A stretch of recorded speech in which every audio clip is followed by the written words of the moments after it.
What stood out for you? I told him at 20 it was big. First of all, it was good, it was a success. Yeah.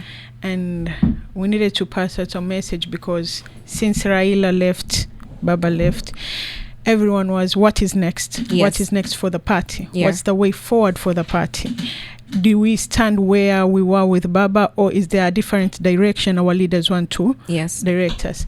So far we can see there is a bit of mvutano in our party, which we are speaking on the same language of the party, but on the matters of direction, bado viongozi wetu hawaja kujana kwa pamoja, like in which direction we are going. But so far, where I stand and as the people of Mombasa stand, we are still where Baba left us. When you showed up for that meeting, when you showed up for the 3-day session, right? Mm-hmm. What were you expecting? The thing that I was expecting was our leaders to actually tell us where we are standing. Okay. Because Baba left. Everyone was in shock, because we didn't expect Baba to go this early. Angalau angengoja tukamaliza hiyo election. But kazi ya Mungu haina makosa. So we expected our leaders to come together and say, okay, Baba left us, but we're still here. This is what Baba left. This is what we are going with, and this is the direction. But now we are at a place of, okay, where are we going? Where are we heading? Whom are we following in this?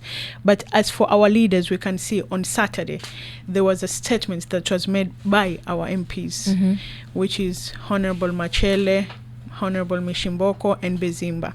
They said, we will go at the direction which Hassan Ali Joho will direct us. Do you feel like there was direction for you as a member of ODM? Yeah. There was? Yeah. You're very uncertain. Yeah, there was. Yeah, there was. There was? Yeah. Okay. You also mentioned there has been infighting within the party. Yeah. Yeah, that really came out. That stood out. Yeah. And what did that symbolize for you? That our party is strong. Okay. Because, if our party was yes sir, and then mtu anakuja and direct us to which way to just go, and we'll be okay, let us go, it means our party is not vibrant, our party is not strong, our party does not allow opinions. Yeah. So it allows opinions, it is strong, and everyone wants to be part of it, and everyone wants to have a say in it. Yeah. And we are allowing it, and by allowing it, it means inclusivity in our party. It's broad, it's nice, and new ideas are welcomed, challenges are welcome. So to me, it made me feel like the party is still strong, and the party is still vibrant, and our leaders can also direct us when it comes to something. Because still, when Baba was around, these in-house wrangles were there. Yes. You could see Sifuna, our Secretary General Sifuna, was going this way. You could see Kina Junet advocating on this way. Yes. But Baba used to be the center of all this. Mpaka to an extent when he said, okay, come. Yes. This is where we are heading. We used to so respect him with that. I hope, because Oburu Odinga now is our party leader, I hope he will actually fill the shoes of Baba. Yeah. He can't fill them completely, but he will do it. Maybe. Yeah. Okay. Winnie Odinga called for, it's called the National Delegates Convening, right? NGC. And she questioned the leadership. Yes, and she said she does not know if the leaders who have been elected or have been selected are the right leaders to put forward Baba's agenda. You see, Winnie has been with Baba. Yes, it's true. She's been with Baba. We've seen her around Baba. Yeah. But Winnie has not been into the structure of the party, in the meetings of the party, within the structure. Kweli, Sifuna was the one who was handling the MOU, which was there with Baba and Ruto. But we have a structure, a fully functioning structure. Yes. We have our leaders. Yes. Najuzi, when Oburu was confirmed from interim to actually assuming that that position of a party leader, our DPLs were even confirmed on those posts. The right procedure was used. These are the same procedures we've been using in our party. So nothing new has been done. So Winnie we understand she's still mourning, and she's trying so that the legacy which her father left, isiharibike ama people don't tamper with it, so that we can follow the path that he left us. Lakini let her not forget one thing.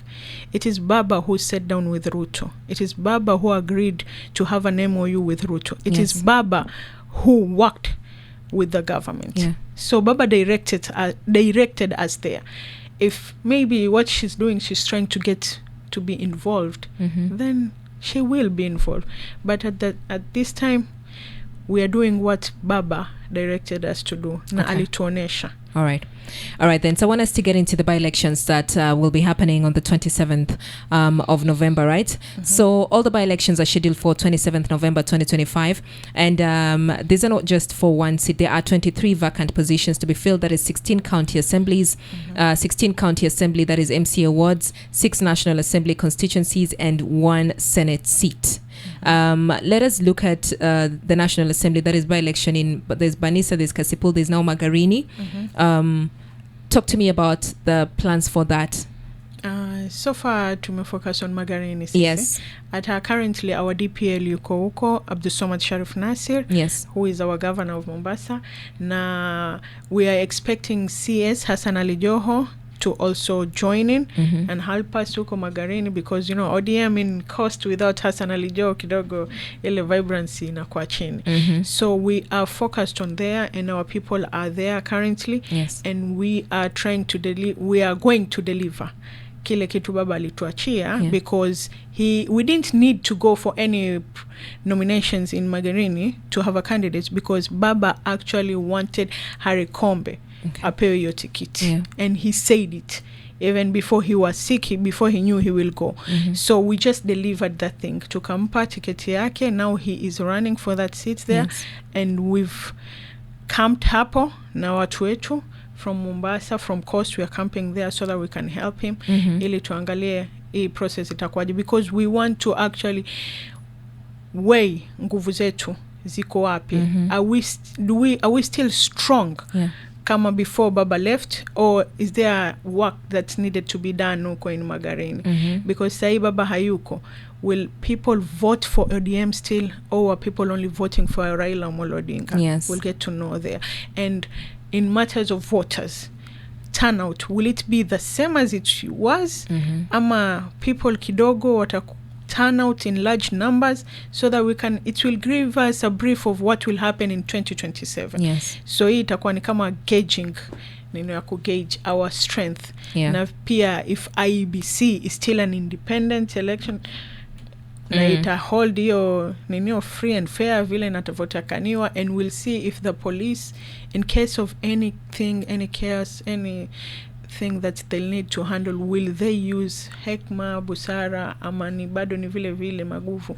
So actually this by-election will prepare us to what will happen in 2027. How do you think this election would influence 2027? It will give us a brief of what will happen in 2027. So if it gives us a brief, it will give us on what to work on come 2027. And itatupa kama, because what happened in Tanzania juzi was not expected. They were not prepared, and iliwapata flat-footed, which Tanzania to date bado they're still recovering. Bado it has not settled. So sisi on 2022 the election was not good, na tukarudi tena tukaingia barabarani, and then what happened to an extent mpaka tukaenda tukakaa chini when we had an MOU. So sai itasa versus Gachagua, mimi naona ni kitu kama hiyo, because the only candidate najua ni hao. So it will give us of what will happen, how it will happen, na what to expect. So ndo nikakwambia this by-election is very important for us Kenyans, because itatupa mwelekeo wa on 2027 kutakuwaje. And we will be prepared for it. What wanasemanga kwa ground ni different? What's the feeling on the ground? Are people gearing towards it? Are people are people looking forward to it? Ama things are calm? kweli vitu kwa ground ni different. Yes. So far in Magarini where I've been, things are calm. And there is a bit of a change kwa sababu in 2022 tulipokuwa na elections tukiwa ground, I got to discover most people ni watu ambao watapiga kelele, people will just be wanangoja tu mtu wao ashindwe so that waanze fujo. But for the first time nimeingia ground nikaenda Magarini, and the thing that I've noticed is kila raia akiongea anasema tutaoneshana debeni. Hii tutamaliza debeni. Kura yetu ndo itaongea. So people have actually realized kama ile kura yao ndo silaha yao.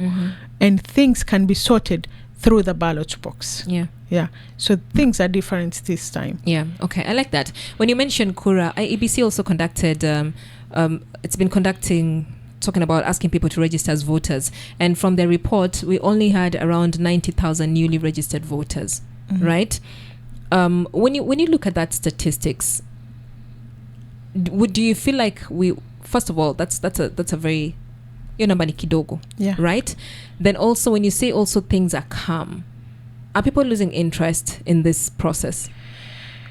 Well, yes, people are losing interest in the process, but this time things are different. Other things How are different? Kwa sababu this time ODM, unajua, we don't talk as opposition. Tunaongea kama serikali ODM. And so far hata IBC wale officials waliochaguliwa, these are people that we know, and these are people we feel kutakuwa delivered. But we can't talk much. What do you mean kutakuwa delivered? Kutakuwa delivered because we've had a problem with the IBC since I remember nikianza kupiga kura. So you're saying that now that you're in the government, then automatically things will go your way? Sa nyingine unajua, if you want to change the system, you don't fight that system from nje because you won't know what you're fighting. You try and ingia ndani ya hiyo system so that you can actually know where the problem is and solve that problem within. So tumechoka pia kukaa nje as opposition. Tunaambiwa tu kunaendelea. We want to know, tunaingia huko ndani and tujue huko ndani shida ni nini, and we sort hiyo shida so that we can move. Are you acknowledging the fact that I like the fact that you've mentioned tumekuwa na shida na IEBC since you started voting, right?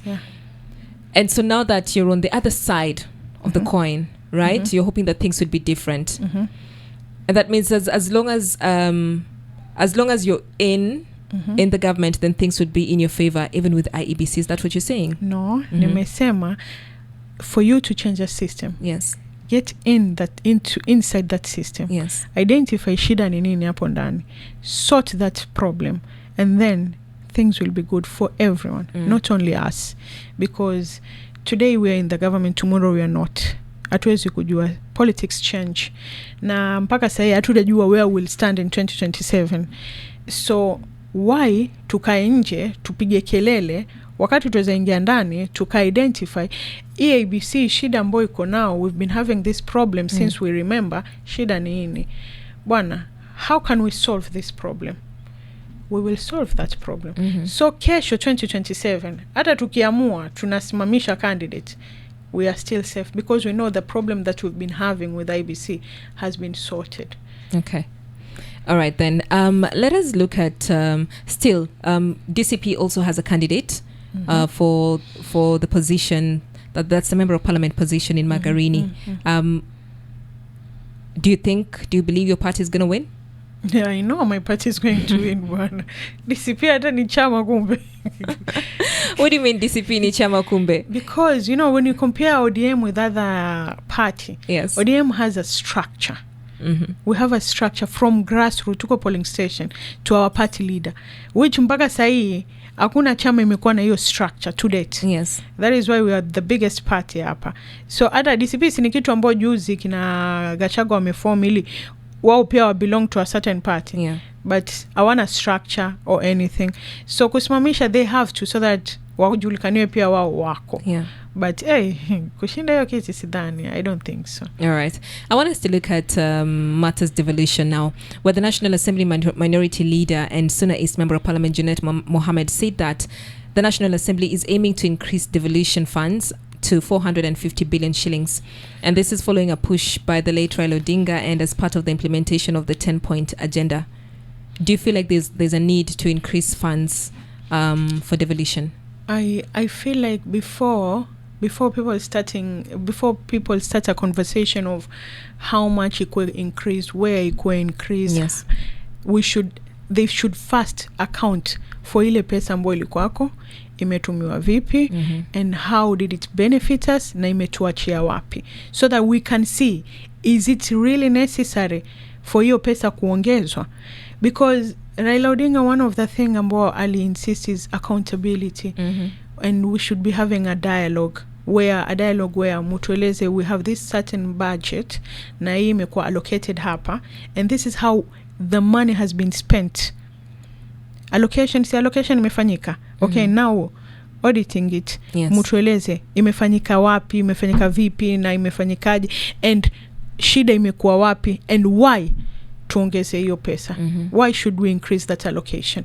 But you do not bombard Kenyans every single time kukiwa na budget unasikia tu tunaongeza pesa. Explain to us how this money was used, and why do you feel it's necessary for hii pesa kuongezewa? See, we are here for all Kenyans. Involve us. That is how us Kenyans want to be involved. Yeah. Do you feel like the counties have done enough with the much that has been allocated to them so far? No, I can't say they've done much, kwa sababu we still have a problem. Yeah. From tuanzia chini, from the county level to national, we are having a problem of they are not actually telling us how they've used these funds ambayo imekuwa allocated kwao. They have not explained it to us. Tunashtukizia kila siku wanaongezewa which hatuelewi inaongezewa wapi na ni kwa nini. And to date we expected to leo angalau iwe madeni yetu yamepungua, but it's not. Tunaendelea kuongezeka na sisi tunaongeza kuallocate, and we are not being involved by hawatuelezi. They're not involving us by involving us ni kutueleza na kutuhusisha. That is what us Kenyans tungependelea. Yeah. Do you feel like your governor has done enough for your county? I feel like my governor is trying to do much enough for this county. Kwa sababu him being the DPL, at the same time the governor, yes, trying to balance, which tunabahati because Hassan Alijo did that, yes, and now Abdulsomad Sharif Nasir is doing that. Na kutakuwa na hiccups hapa na pale, kutakuwa na hizo hiccups, but he is trying, and so far he is delivering. Yeah. Yes. Do you feel like the citizen is benefiting from devolution? Yeah, we are. I feel like we are, because I feel like this devolution, it was good for us. Resources zinashuka kwa mwananchi vizuri. Our voice are being heard. We have, yani kuna ile chain ambayo devolution imeleta, that I do not need to talk to an MP ama kufika kule juu. Imekuwa devolve, yani from mwananchi inaenda, we have ni kama ngazi ambayo inapanda. So the resources zinatufikia vizuri. Our voice are being heard kiasi, and involvement, inclusivity, it's much better with a devolved government. Yeah. You've mentioned involve me. What does involving the citizen look like for you, especially when it comes to matters devolution? Involving the citizen, we have the thing about tupigania sana ni resources. Yes. Na hizi allocations resources, allocations of funds. Yeah. So for me, Zubeda, my involvement is the governor has akona budget yao. Yes. Amboni ya county. Public participation is there. So me through going kwenye hiyo public participation, ninapata kusikika sauti yangu, opinions zangu, suggestions zangu. I'm giving it to the representatives wa governor. So ile allocation ambayo inakuja kwetu, I get to say tunataka hii pesa itumike vipi, nataka iende vipi, na itatufaa vipi, what we need, what not the county government thinks we need. Manake county government labda inafikiri mimi nahitaji swimming pool katika mtaa wetu, lakini what we need it's something different. Labda college ambapo kiko hapo ama clinic yeko hapo for sisi. So through easy public participation we get to interact na wale representatives wameletwa pale na governor, tuambie this is what we want, this is how we want it, please hii pesa itumieni hivi. Na kuna budget ambao wao tayari walikuwa nayo na washakuja nao, will ask how have you used that funds, na kwa nini mumeitumia hivi na sisi tulisuggest hivi. So that's inclusivity kwangu kwa watu wa mashinani. Okay. I'm speaking to Zubeda Nabangi. She's a chairperson, ODM Mvita branch. And of course, we're looking at stories that make headlines, or rather that made headlines throughout, or rather through the week, that is yesterday and partly today. We'll be right back. Good morning. It's Zubeda Nabangi. She's a chairperson, ODM Mvita. Zubeda, ODM has faced a lot of criticism as well, and internal tension around party nominations. Yeah. Ahead of the upcoming by-elections and future electoral contests, can we look at what are the key nomination issues within the party? Well, it's very sad because sababu nomination is in ODM, it's not something that to be proud of, especially me being a youth. Yes. Because we can see ni kama kuna cartels within the party, which we are trying to sort. As we can see, leo youth leader wa Mombasa is not actually from the party. Na ata vijana wa Mombasa do not know her. Na she's not even trying. What do you mean she's not from the party? Like because, from Mombasa or the party? In 2022, I was acting as the youth leader of Mombasa County because our youth leader was Moses Aaron Civilizer, who was contesting for a seat in Chuda. So our candidates, if you are within the party structure and you are an official and you want to vie for a certain seat, you have to step down from that seat.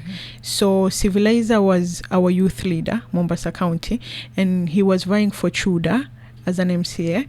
So he stepped down, though I took over from him as an acting ODM youth leader.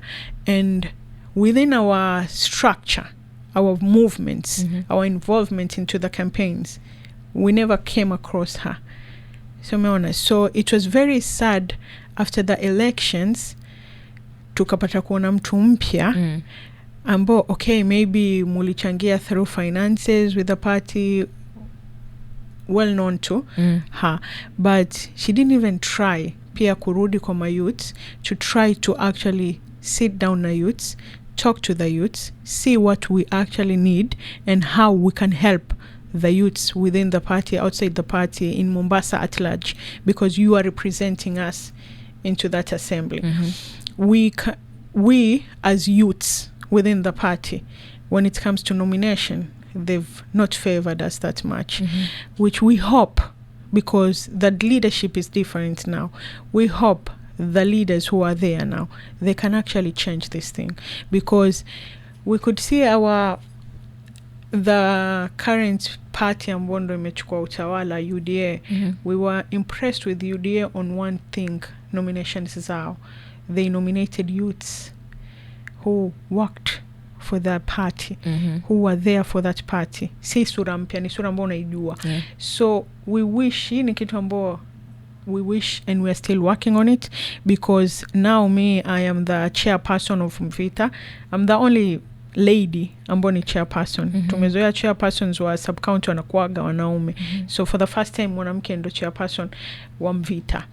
So ndo nile nikikwambia we are trying, yani ikiwa you want to change the system, ingia ndani ya hiyo system uibadilishe, because through 2022 we got disappointments within the nominations, and tungekuwa hivi tungesema tunatoka katika hii chama, let us look for another party, but we decided the party is bigger than that, and let us work on it within that party, and hopefully things will change. So what you're saying is that the nomination process lacks transparency. Yeah. Because unaiona kuna MCA Milka, I can understand, she's our women leader, yalipakuwa nominated, which is a good thing, kinashuhudia si mbaya, but as youths within the party, they need to actually reward us. and we are fighting so that we can be recognized zaidi and tukue rewarded zaidi. Yeah. And what would this reward look like? Youth leader, we have a youth leader, yes, within our party in Mombasa County, anaitwa Hamza Kombo. Today Hamza sahi nikiongea yuko Magarini. Magarini is another county, si county yetu. Yes. But as a youth leader ameamua kumfuata DPL wake wakaenda kule so that to support the candidate of ODM. Tomorrow when the nominations come, let him be our youth leader katika assembly. Msichukue mtu kutoka nje akakuja akatu represent within the assembly. This is a person who works hard. The nominations, ile kitu ambayo iko katika constitution yetu, ile kitu ambayo iko kwetu kwenye chama, nominations should come from within the party. Because these people are the ones ambao wamezungusha chama, wanaongea kuhusu chama, we advocate about the party, we spread the party, we make sure the party works, and then we go out and convince people to actually work for this party, to vote for this party, to be with this party. So let the reward ikikuja, these people should also be part of eating that cake. Yeah. Not only preparing it. Yeah. Yeah. What's the future for you in politics? Well, what I wanted was, because nilijoin easy politics in 2013, yes, and then I was still young, so I was just getting to know kuendelea nini, what is happening. And then come 2016, it's where I was under the wings of Mohamed Hatimi, the late Mohamed Hatimi, who was the ODM chairperson. And I wanted to be nominated as an MCA because sina pesa hiyo ya kusimama kwa sasa. So things happen as they happen. I wasn't nominated, but nikawa employed. Wakanipa contract ya 2 years. Contract ilipoisha, I went back and campaigned through the guidance of Mohamed Hatimi. We went back and campaigned for the current MP of Mvita, Mohamed Sud Machele. And we were sure, on that time, I was sure I was going to be nominated because I was the acting chairperson wa ODM Youth League. Nilikuwa ndani ya system. Nilikuwa ndani. So we agreed and said the nominations ni kidogo, we should actually give that opportunity kwa mwanamume. So we were waiting because nominations ni kidogo, lakini zile ninio za agenda top up ni nyingi. So it was like, okay, as long as we are nominated, we'll get to do the same thing that we wanted to do. Nikasema sawa. And what happened, nika lose ile slot. Yani ni Mungu tu saa nyingine nasema, because if God really wanted, then kungekuwa na sababu and I would have been nominated today. But I'm still hopeful. Maybe third time is a charm. Yeah. Na if itaingiliana, then alhamdulillah. If not, then maybe God has something better for me. Ambo bado sijajua nitachana na hiyo maneno, niangalie hiyo kitu labda God is trying to redirect me, lakini sijaona. But yeah, lakini I've always loved to work with the community. I've always wanted to make a change, wanted to make an impact within the community. Okay. I have a problem of kufanya kazi tu ofisini. My passion is just working with the community, making an impact within the community. I like that. Thank you so much, Zubeda, for making time. I've been speaking to Zubeda Nabangi. She is a chairperson, ODM Mvita. And you know what, from me to you, it's time for me to say adios. It's been a good morning. I'll see you tomorrow. Good morning.